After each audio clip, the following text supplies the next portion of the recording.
लेकिन आप लोग भी डांस कीजिए ना, ये गाना के बाद लगा दीजिएगा कि तू ही बारू भर के अरे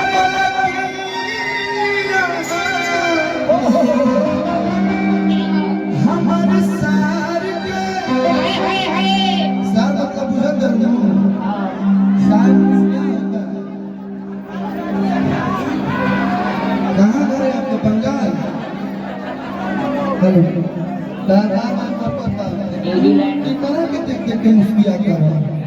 हेलो बंगाल की है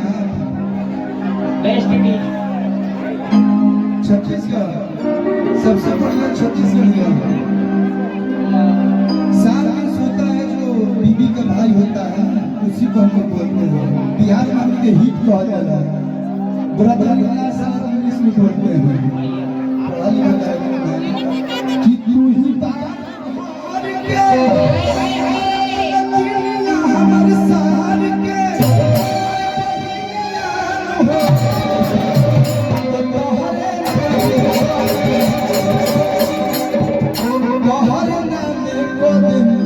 भूपेंद्र सुपर मारा के बीबी खुश तो सब खुश। आज आपका खुश दिखने का कारण भाभी तनी मनी टाइट मिलो लेकिन उन तरह को लूज हो गई। आज आप पैर पे पैर चढ़ाए समझ में बहुत अच्छी है कि तोहरे पता मुझे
जमीनिया बीबी का आप भूपेंद्र सुपर मार्केट में चल जाइए, जिसमें वो उंगली रखे वो सब खरीद दीजिए, पैसे का चिंता मत कीजिए।